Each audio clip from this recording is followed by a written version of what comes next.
6 days into cycling through the mountains, I found myself in a calm little lakeside city called San Martin. I didn't realise it yet, but this place was going to hold a lot of change for me. I'd heard about a month-long pop-up city that's hosted here every year and attracts hundreds of people working on the forefront of tech. Nearly 600 people living among the locals in these streets, meeting for various talks and co-working, futsal tournaments and breathwork ceremonies. This is my first time at Edge City, and rolling into the valley, I realised I still had no phone or backup plan. I'd learned that the best thing to do in these moments is to surrender to spontaneity, and pretty soon I found myself loaded into a minibus headed across the border from Argentina to Chile. We're going to Chile! I'll be able to take that across the border though. Yeah, they have like You think they won't have Corona in Chile? you never know.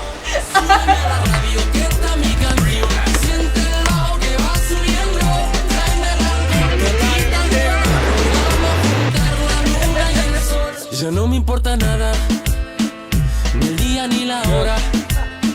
Si lo he perdido todo, me has dejado un lazo. And then tomorrow morning we can go to the hot springs. Is what I would suggest. The bougie And there's food involved in this plan. Yeah, we'll go. I'll book the Airbnb right now. We'll go get food. We'll go chill at the Airbnb tonight. Wake up nice and early tomorrow. Go to the hot springs and then go home. If there's no food, Marietta's taking one of these sheep. Something about spending time with people that don't know you that gives you permission to be yourself, to forget about trying to build a big company or manage a team and just be a kid for a day. To lose yourself in a hot spring D&M or buy blow-up animal suits and have a race back across the border for no good reason at all. To me, this is a sign of a successful life, one spent sharing stories around an open campfire and going back to what it means to be human, at least until the next opportunity calls. I am on my way to Milan. I'm going there because a buddy of mine who runs a company called Time Left, they've basically matched strangers to have dinner together all over the world, something like 250,000 people every week. And he's putting on a summit for other founders who are building tech-enabled, in-real-life community type businesses, which is very aligned with what we're doing as well. So excited to just mingle with a bunch of really interesting people. I think it's about 20 of us. Yeah, just going to share ideas, talk about like fundraising, which we've never done. I might be the only team that's never raised money and just bootstrapped, but just curious to hear other people's perspectives and meet some folks that are making waves in this in real life space. Some of these people have, tens of millions of users. So I feel like a bit of a small fish in comparison, but just, excited to document it, take you guys with me. James is going to meet me out there, our head of content, and he's going to film it too. So anyway, we're about to land, so I am going to wrap it there, and see you soon.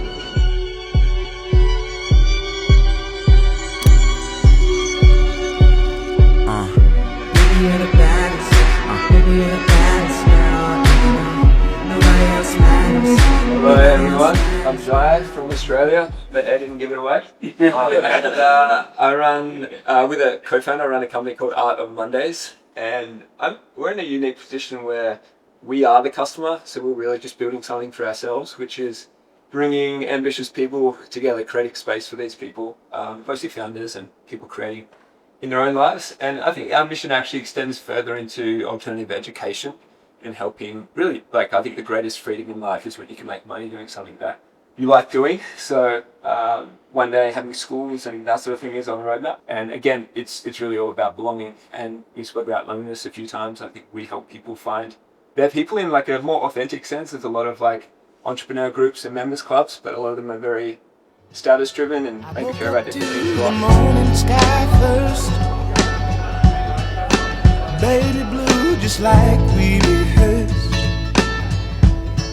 When I get up off this ground, I shake leaves back down to the brown, brown, brown, brown, till I'm clean. Alex Mosey is the co-owner. Sam Oven started it.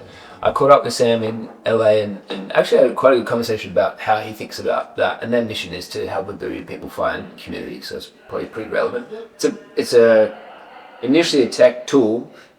Now it's turned into a platform, which is more like a YouTube thing where you can get recommended people.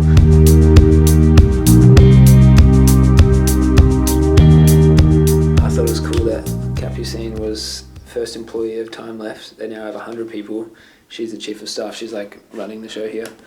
I just thought that's such a cool sign of a great company when your first ever team member is with you X years later and has really progressed to the ranks. And takeaway for me is like, who do we have in our team right now that's like gonna be here for life? And there's probably a lot, you know.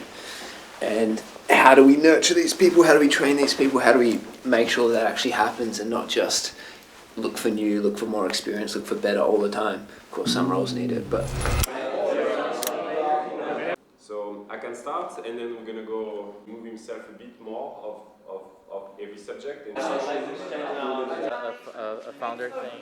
Yeah, stay in touch. That's me. Big session on fundraising yesterday, and my takeaway is that I'll stay bootstrapped for life. There's only a couple of us here that are like bootstrap for life. Most people have or will raise money to move faster, and for me, it's like this is a 50-year play. There's no reason to go and try to turn it into a rocket ship because it's going to grow steady. We're solving a core human need that's going to be around forever. Here you go. So it's just like let this thing grow, create opportunities as it grows. If I want to go raise money for a side project that I invested in, sure. But I don't feel that itch that I need to scratch right now. So the world is changing so fast, but human behavior doesn't. So live at this intersection where you solve human behavior problems. Jeff Bezos talked about this with Amazon. People are always going to want faster shipping and cheaper prices. Like that's an inevitable human behavior. They're always going to want that. So if he can provide that, and as they scale, they get more economy of scale, able to bring the cost down, speed faster. It's like incredible business strategy. So what's the equivalent for you and your business? For us, it's like people are always going to want human connection. The world's going online. They're going to want more in real life. So we keep solving that problem for people, loneliness. We're going to be around for a long time. We're going to have a market for 50, 100 years, 1,000 years. It'll outlive us. I think that's the game I'm trying to play. I'm trying to outlive me, trying to outlive James over here, who's definitely going to die before me. Whoa, homie! And, not with the Shakti map, baby. True, dude. Maybe we're going to live to 150, 200 years old. I don't know if I want to. I think I want to die. Depends the state of lifestyles. Don't take that out of context. I think I want to die. What's someone that you've met here that is making you leave a little bit changed, and why? What interaction?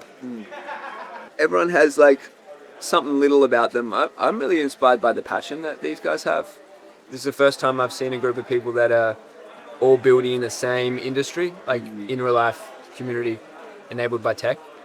And never seen that before. I'm used to being around founders, but like of all sorts of industries. So for me, they're all just so in on their mission. They just want people to connect. They want to solve this problem, and it makes me have more conviction in it and want to like co-create with people. There's a real feeling of it's not competition. It's just like we can all help each other. Rise and tide lifts all ships, which is something I came in here wanting to do as well. So I think business is a positive sum game. Help more people, even if they're competitors. Fucking help them anyway. Because it comes around. Comes around, goes around. It goes around, comes around. Is there anything from Max or Time Left that you've learned that you want to take with you? Yeah, I really love how Max operates. I think he's a fascinating dude. Main takeaway is do more of what works.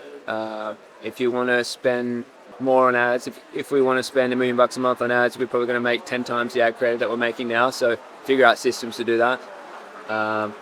And also, he's like all in on ads. He's like, we don't even have someone in our team of 100 people to do social media. There's no social media manager, which is crazy to me. And there's something to be said about that. Find your strength, the thing that you're really good at, and double, triple, quadruple down on that, and stop trying to do everything else until you have 100 people. You're spending $1 million a month on ads, and maybe then start doing the other thing. So I like that as from like a simplicity perspective. So for us, I think my strength also lies in content and social, so it's a balance between the two, but there's very few people that do both really, really well, so that's the interesting takeaway.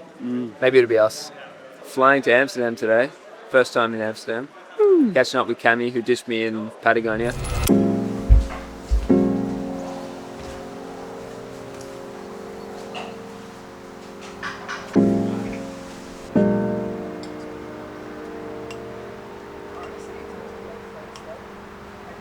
Back, nobody thought I was leaving. caught with the grieving, was taught to mislead him when all I've been caught in the seasons. But I changed for the better and I know that. And things don't look better through a Kodak, but some things look special in a throwback. Out in the cold and I'm tamed, I hold that. Just there, beauty and bold, I stare, cause you froze in the cold night air as the show lights glare.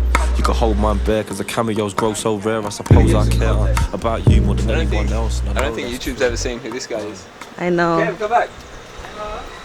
Where are we? Amsterdam. Kiss. We're in the dam. Kiss. And then we're in the dam. This is Cammy, who you guys haven't really met before. He's also the one that ditched me on the Patagonia trip. I did. Oh. Why did you ditch him? I was overwhelmed. My tumbling. Anyway, we ran a previous business together. We've been friends for 10 years. There's a whole nother story I'll tell you guys about. But I'm here sleeping on that floor for 2 more days, 1 more day. Let me get there into it. Yep. And this is Queen Baby. Queen Bia. You can get into it. Oh yes. Whose birthday was yesterday? Everyone drop a happy birthday in the chat. And we're just wandering the streets of Amsterdam today, aren't we?